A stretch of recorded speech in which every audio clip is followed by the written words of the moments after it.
রাধে রাধে বন্ধুরা, তোমরা সবাই কেমন আছো? আশা করছি ভালো আছো। সোমার ভুবন থেকে আমি সোমা বলছি, আর আমরা সবাই ভালো আছি। আর আজকে ব্লগটা শুরু করলাম, এই দেখো কিছু বাজার দিয়ে। তো এই যে বাজার নিয়ে এসেছে। তো আমার ভিডিওটা অনেক দিন আগে করা ছিল বন্ধুরা, সময়ের অভাবে এডিট করতে পারিনি। আর তোমরা তো জানো আমি অনেক দিন ভিডিও আপলোড করি না আর কি। তো আমি আমার ভাইকে নিয়ে এখন এসেছি হচ্ছে ব্যাঙ্গালোরে। ওর চিকিৎসা করানোর জন্য এসেছি। ওর একটু শারীরিক সমস্যা আছে বন্ধুরা, সেগুলো আমার ভিডিও তোমরা দেখতে থাকবে, মানে দেখলে পরে জানতে পারবে কি সমস্যা। তো যাই হোক, তো ভাইকে নিয়ে এসেছি ব্যাঙ্গালোরে চিকিৎসা করানোর জন্য। তো অনেক দিন ভিডিও দিই না, আজকে একটু সময় পেয়েছি তাই ভিডিওটা এডিট করতে বসেছি। এই ভিডিওটা বেশ কিছুদিন আগে করা ছিল বন্ধুরা।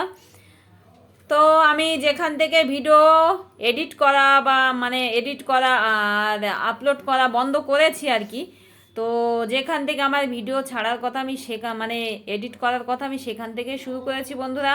আগে পরে ভিডিও এডিট করছি না। তো যা কতগুলো বাজার তোমাদের দেখালাম, আর এখন সন্ধ্যাবেলা এসেছি কেক তৈরি করার কারখানায়।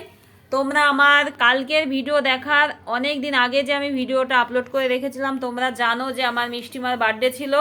তো আমি বার্থডের সন্ধ্যাবেলার থেকে এই যে শুরু করলাম, প্রথমে কিছু বাজার দেখিয়ে নিলাম। তো কেকের দোকানে এসেছি, এই কেকটা অর্ডার করতে দিয়ে গেছিলো আমার হাজব্যান্ড মশাই। এই কেকের দাম বেশি না, 500 টাকা নিয়েছে, ম্যাঙ্গো ফ্লেভারের কেক আর কি। কিন্তু কেকটা বেশ সুন্দর করে দিয়েছে। আর এখান থেকে কেক নিলে কি হয়, টাটকা কেক পাওয়া যায়। আর কেকটা মানে আমাদের গ্রামেই আর কি, একদম নগদ পাওয়া যায় আর কি। কারখানা যেহেতু আমাদের বাড়ির কাছেই, ওই জন্যই কেকটা সুন্দরও পাওয়া যায়, অল্প টাকায়ও পাওয়া যায়, টাটকায়ও পাওয়া যায়। ওই জন্যই এই আমাদের গ্রামের থেকে কেক অর্ডার করে কেক নিই বার্থডে হলে আর কি আর কি। তো এই যে দেখো কেকটা তৈরি হয়ে গেছে, আমি আমার হাজব্যান্ড মশাই এই কেক নিতে এসেছি। কত সুন্দর তৈরি করেছে দেখো। আর এ তো কেকের কারখানা, অনেক কেক এই যে তৈরি করে রেখেছে, তারপরে তো এইগুলোকে সাজুগুজু করাবে, তাই না? তো কিছু কেক এই যে একটু একটু পুড়ে টুড়ে গেছে আর কি, তো এইগুলো কেটে কেটে বাদ দিয়ে দেবে যখন করবে। তো দেখো এই যে চলে এসেছি বাড়ি। তো বার্থডের জন্য অনেক বাজার করা হয়েছে আমাদের, অনেক বলতে মোটামুটি ভালোই। তো এখানে মাংস 10 কেজি মতো কেনা হয়েছিল আর কি, গোটা সলিড। আর ওই যে একটা রুই মাছ ছিল, সেটা কেটে কুটে নিয়েছি। তো রান্না শুরু করে দিয়েছি, মাংস ধুয়ে মাছ কুটে টুটে এই যে রান্না করছি আমি। এই যে 1 কেজি ডাল, মুগ ডাল রান্না করছি। তো তো যে মাছটা কাটা দেখলো, রুই মাছের মাথা দিয়ে ডালটা করবো আর কি। তো এই যে মাংসর জন্য পেঁয়াজ কাটা হয়ে গেছে। আর এই যে পায়েস হচ্ছে গ্যাসে, দেখো পায়েসটা জন্মদিনের পায়েস, রাত্রেবেলা করতে হয় না, কিন্তু সকালবেলা করা হয়নি, সকাল কিংবা দুপুরে করা হয়নি। তার কারণ হচ্ছে চালটা কেনা হয়েছিল না। আমি জানতাম যে রাত্রে করে না জন্মদিনের পায়েস, বেলা ডুবলে করতে হয় না, কিন্তু কি করব, তাও করা হয়ে গেল। আর সকালে আমার মিষ্টিমাকে আমি 5 রকম ভাজাতে ভাত খাইয়ে দিয়েছিলাম। তো ওদিকে তো আমি ডাল করছি, আর তারপরে মাছের ঝোল, রুই মাছের ঝোল আর কি। আর এদিকে গ্যাসে আমার হাজব্যান্ড মশাই বড় গ্যাস ওভেন আমাদের ঘরের মধ্যে পাতিয়ে, রান্নাঘরের মধ্যে পেতে আর কি এই যে মাংস করছে।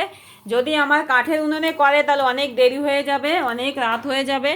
আর অনেক বাচ্চা কাচ্চা এসে গেছে, ওদের মানে গল্প আড্ডা, অনেক রাত হয়ে গেলে বাচ্চারা সমস্যা হবে, তাই না? ওই জন্যই এই তাড়াতাড়ি করার জন্য পায়েসটা গ্যাসে হচ্ছে, আর এই যে বড় ওভেনে মাংস হচ্ছে, আর আমি ওদিকে কাঠের উনুনে ডাল আর ভাত আর মাছের ঝোলটা করে নিচ্ছি বন্ধুরা। তো এই যে মাংস করছে কে, আমার হাজব্যান্ড মশাই।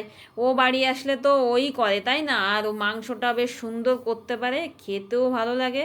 তো মাংসটা তো দেখো দারুণ কষানো হয়ে গেছে। আর ওদিকে আমার ডাল তো কমপ্লিট হয়ে গেছে। আর এই যে দেখো অল্প করে মাছ নিয়ে মাছের ঝোল করেছি, কারণ মাংস হলে বাচ্চারা মাছ আর খাবে না। আর মাংস যেহেতু অনেকটা মাংস, তাই না? এত মাংস শুধু বাচ্চারা বাচ্চারা বার্থডে বাড়ি আর কি আমাদের বাড়িতে, ওই জন্য বেশি মাছ আর করলাম না।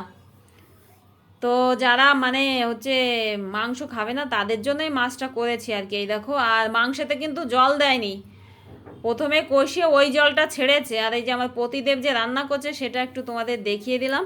মাংসতে জল দেয়নি, প্রথমে মনে হচ্ছিল কষানো হয়ে গেছে, অ্যাকচুয়ালি প্রথমে ওটা মানে মাংসটা মাখাচ্ছিল আর কি। এদিকে পায়েসটাও কমপ্লিট হয়ে গেছে। এই দেখো পায়েসটা করেছিল হচ্ছে গ্যাসে মা। তো একেবারে রান্নাবান্না কমপ্লিট করে হাত পা ধুয়ে চলে আসলাম বার্থডের এখানে, গুছিয়ে নিয়েছি এই যে টেবিলে। আর এখানেও হচ্ছে হোম থিয়েটারে গান চলছিল, ওই জন্য আমি এখানে ভয়েস দিলাম বন্ধুরা। তো টেবিলটা আমি সব গুছিয়ে নিয়েছি। এই দেখো সেই পায়েস নিয়ে এসেছি, মিষ্টি তো আছে, চকলেট দিয়েছি, আর কেকটা তো তোমরা দেখলে, কেকটাও সাজিয়ে নিয়েছি। কেকের পর আমার মিষ্টিমার নাম, জল, এই দেখো ধান দুব্ব, প্রদীপ, মাটির প্রদীপ দিয়েছি। এই যে দামোদর মাস তো মাটির প্রদীপ দেখানো ভালো, তাই না? তো আমি নতুন প্রদীপ কিনলাম যখন, তোমরা দেখেছো আমার ধনতেরাসে ওই প্রদীপ কিনেছিলাম, সেই প্রদীপটাই এই যে দিলাম। আর এদিকে দেখো কত মানুষ, দেখো সব হচ্ছে বাবাইয়ের ফ্রেন্ড, কেউ বাবাইয়ের থেকে বড়, আর মিষ্টিমার ফ্রেন্ড। তো এই যে আমার পতিদেবও দাঁড়িয়ে আছে দেখো একেবারে শান্ত হয়ে। আর এই যে মিষ্টিমার সাজুগুজু কমপ্লিট, দেখো সেই কানের দুলটা পরেছে, ও পরতে চায়নি, আমিই বলেছি পর। আর পরে বেশ ভালোই লাগছে বলো, ছোট মেয়ে আর মনে হচ্ছে না, কিন্তু মনে হচ্ছে কত বড়, তাই না?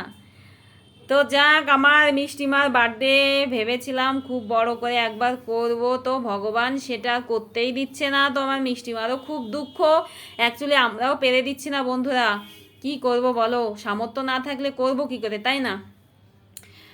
তো যাই হোক, সব বাবা মারই ইচ্ছা করে, তাই না? তো ইচ্ছাটা থাক, যদি কোনোদিন করতে পারি। তো আর মিষ্টিমা ওই ড্রেসটা পছন্দ করে পরলো বেশ, এই যে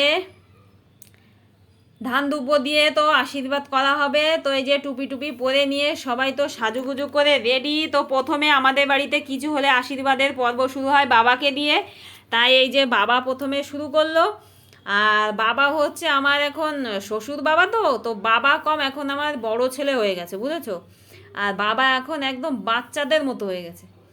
দুই এক সময় হাব ভাবগুলো আমার যে কি ভালো লাগে জানো না, একদম সে আমার ছেলে মেয়ের থেকেও ছোট হয়ে গেছে। আমার খুব ভালো লাগে দুই এক সময়, জানো না, আবার দুই এক সময় এমন কথা বলে আমার মাথার মধ্যে রাগেই ফেটে যায়। তো যাক, ওটা খুব কম হয়, কিন্তু ওনার ব্যবহার বর্তমানে বর্তমানে কেন বলছি, মানে সব দিনই খুব ভালো, কিন্তু বর্তমানে বাবা একটু মানে বাবা কম, বাচ্চা হয়ে গেছে বেশি, ওই জন্য আমার বেশি ভালো লাগে। বিশেষ করে যখন আমার বাবা মিষ্টি স্কুলে যাবে না, তখন তো খুব তাড়াহুড়ো থাকে, আর উনি যেখানেই থাক ওই টাইমটা চলে আসবে, চলে এসে বাবাই মিষ্টির পিছনে লাগবে। ওরা তো স্কুলে যাওয়ার সময় খেতে চায় না, না? আর কি রসিক রসিক কথা বলবে, তাতে আমার যে কি হাসি পায়। দুই একদিন আমার মিষ্টিমা বলে, মা তুমি একটু দাদাকে 2 ঘাস খেতে দিয়ে দাও তো, গালে দিয়ে দাও তো। আবার দু একদিন আমি কি করি, যদি খুব তাড়াহুড়ো থাকে তবু আমি বাবাকে 2 একদিন ওদের সঙ্গে খেতে দিয়ে দিই, আর ওদের সঙ্গে বসে বসে খেয়ে নেয়। আবার 2 একদিন দেওয়া হয় না, যেদিন খুব তাড়া থাকে আর কি, মানে আমার খুব দেরি হয়ে গেছে ওদের খাওয়াতে, সেই দিন আর দেওয়া হয় না। সেই দিন ওদের সঙ্গে গল্প করে, কি গল্প কি গল্প, সে গল্প শুনে আমার হাসি পায়। আর মিষ্টি মা তখন বলে, মা দাদাকে একটু খাইয়ে দাও তো একবারে। আমার বাবাই যখন আমার পেটে আসে না, তখন আমার একদম খেতে ইচ্ছা করতো না, তো আমি বাবার সঙ্গে ভাত খেতাম জানো। বাবার মাখানো দেখে মনে হতো কি আমি বোধহয় কত খেতে পারবো বাবার সঙ্গে, কিন্তু অ্যাকচুয়ালি খেতে পারতাম না, তবু বাবার মাখানো দেখে আমি বাবার সঙ্গে ভাত খেতাম। আগে আমার হাজব্যান্ড মশাই তো ডিউটিতে চলে যেত, তো আমি বাবা মার সঙ্গে ওনাদের মাঝখানে ঘুমাতাম জানো, আমার বিয়ের পরে প্রথম প্রথম। তো আমারও অনেক ছোটোবেলায় বিয়ে হয়েছে, তো ওই জন্য ওনাদের মানে পুরো আমার বাবা মাই হয়ে গেছে। তো যাই হোক, অনেক গল্প করে নিচ্ছি, কোথার থেকে কোথায় যাচ্ছি, আমার মিষ্টিমার বার্থডে সেই সব না করে আমি তোমাদের আষাঢ়ে গল্প শোনাচ্ছি বন্ধুরা। অ্যাকচুয়ালি অনেক দিন তোমাদের সঙ্গে বক বক করা হয় না, আজকে একটু সময় পেয়েছি, তো ওই জন্য মনের সুখে একটু আলাপ করে নিচ্ছি বন্ধুরা। অনেক দিন আমার কোনো ভিডিও যায় না, আমি এখন বর্তমানে খুব সমস্যার ভিতরে আছি, টেনশনও কাজ করছে, তার ভিতরেও ভাবছি যে এদিকে তো আমার চ্যানেলটা তো আমার ছেলে না, এটাও একটা ছেলে আমার, তো ছেলেটাকেও মাঝপথে ছেড়ে দিলে হবে, তো একটু সময় করে একটু ভিডিওগুলো এডিট করি, বন্ধুদেরকে একটু আমার ভিডিও দেখাই, তাই না? না তো ইউটিউব বলবে, সোমা তুই বাদ যা, আমি বাদ তো যেতে চাই না, এখন ইউটিউব যদি আমাকে বাদ দিয়ে দেয় আমার তো কিছু করার নেই, তাই না বন্ধুরা? তাও চেষ্টা করে যাই, এত ঝামেলার ভিতরে থেকেও চেষ্টা করছি। এখন আমি আমার ভাইকে নিয়ে এসেছি ব্যাঙ্গালোরে, অনেক টেনশন জানো না, বাবা মা বড় আশা করে আমাকে দিয়ে, আমার হাজব্যান্ড মশাইকে দিয়ে ভাইকে পাঠিয়েছে ব্যাঙ্গালোরে চিকিৎসা করানোর জন্য, প্রচুর দায়িত্ব বুঝতেই পারছো আমার মাথায়। তো তার ভিতরে এডিট করতে বসেছি বন্ধুরা। তোমাদের ভালোবাসা পাবো বলে অনেক দিন পরে আমার বাবাইয়ের করা আজকে একটা ভিডিও ছিল, সেই ভিডিওটা আমি আপলোড করেছি। তো এই যে আমার মিষ্টিমাকে তো সবাই এক এক করে আশীর্বাদ করছে। আমার দুটো যা করলো, রূপালি করলো, আর বাবা মার তো হয়ে গেছিলো আগেই। আর এখন এই যে আমার পতিদেব করছে। পতিদেব করার পরে সব শেষে আমি করে নেব, তারপরে আশীর্বাদের পালা শেষ। আর এখানে বাচ্চারা কি মজা করছিল জানো না, সেরকম হ্যাপি বার্থডে সুইটি গান চলছে, তারপর অন্য অন্য গানও চলছিল। আর পাশে তো আমার জেম্মা বুড়ো আছে। তো এই যে পতিদেব আশীর্বাদ করার পরে মিষ্টিমাকে টাকা দিচ্ছে দেখো, আর হাজব্যান্ড করার পরে এই যে রূপালি একটু আশীর্বাদ করে দিচ্ছে। জন্মদিন আমাদের মানে বাঙালিদের ভিতরে মেইন জন্মদিনের মানে মেইন জিনিসটা হচ্ছে পায়েস। পায়েস কিন্তু আমাদের মেইন, কেকটা কিন্তু আমাদের মোটেই মেইন না। তবু আমরা এখন মডার্ন যুগের মডার্ন বাঙালি, কেক তো লাগবেই বলো। তো যাই হোক, রূপালির আশীর্বাদের পালা শেষ। রূপালিও টাকা দিল, কত যে দিয়েছিল আমার আর মনে নেই। ওই দিন আমার মিষ্টিমা অনেকগুলো টাকা পেয়েছিল বেশ। তো এখন সব শেষে যে আমি আশীর্বাদ করে দিচ্ছি আর কি, আমি একটু আশীর্বাদ দিয়ে দিচ্ছি আমার মিষ্টিমাকে আর কি। তো মা করার পরে তো আর কেউ করে না, না, ওই জন্য সব শেষে যে আমি করছি। আর উলু দিচ্ছিলাম, এদিকে শঙ্খ তো বাজছে। তো যাই হোক, আমি একটু এই যে আশীর্বাদ করে নিলাম বন্ধুরা। এই আশীর্বাদ করার পরে বাচ্চাদের সবাইকে খেতে দিয়ে দেব। তো খাওয়ার সময় আর ভিডিও করতে পারিনি বন্ধুরা আমি, কারণ তখন আর মাথায় ছিল না, কারণ অতগুলো মানুষকে একসঙ্গে খেতে দেওয়া একা হাতে। রূপালি একটু হেল্পারি করছিল আর কি, কিন্তু পুরো দায়িত্বটা আমার ছিল।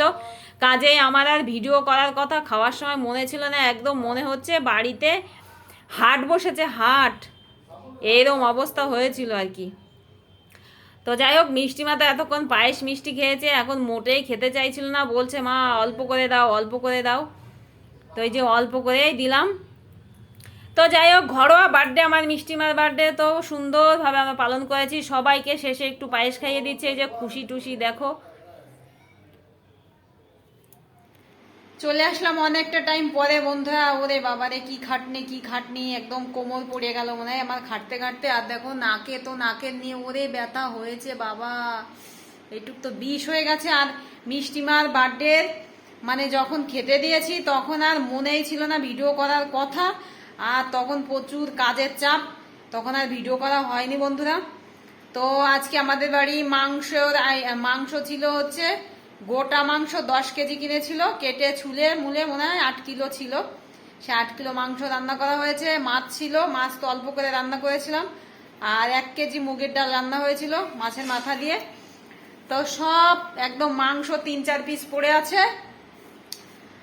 আর হচ্ছে মাছ নেই, আর ডাল আছে অল্প একটু। আর বাদ বাকি সব খাওয়া হয়ে গেছে। বেশ অনেক লোক হয়েছিল, মানে ঘরোয়া বার্থডে তবু অনেক লোক হয়েছিল। তা মনে হয় 40 জন তো হবে বোধহয়, 40 জন হয়ে যাবে, 40-45 জন হবে আর কি। তো যাক, মিষ্টিমার বার্থডেতে বেশ সুন্দর আয়োজন করা, মানে রেডিমেড আয়োজন করা, আমরা বেশ মজা করেছি বন্ধুরা। তো আমার মিষ্টিমা অনেকগুলো টাকা গিফট পেয়েছে, তো সেই টাকাগুলোতে ওকে একটা নুপুর করে দেবো ভাবছি। তো আমি এখন অনেক রাত হয়ে গেছে জানো, এখন 12টা বাজতে গেছে। তো আমার ভীষণ ঘুম পাচ্ছে বন্ধুরা, আর কোমরে আর পাচ্ছি না, আমি কোমর টন টন করছে। সকালবেলা কালকে আবার দিদির বাড়ি যাব, আমার একটা দিদির বাড়ি যাব। পারলে তোমাদের সঙ্গে ভিডিও করব, না পারলে করব না বন্ধুরা। আমার আর সহ্য হচ্ছে না বাবা, শরীর কোমর টন টন করছে। তো আজকে এখানেই শেষ করছি বন্ধুরা। তোমরা সবাই ভালো থেকো, সুস্থ থেকো। আর আজকে টাটা, জয় রাধে রাধে রাধে বন্ধুরা, টাটা।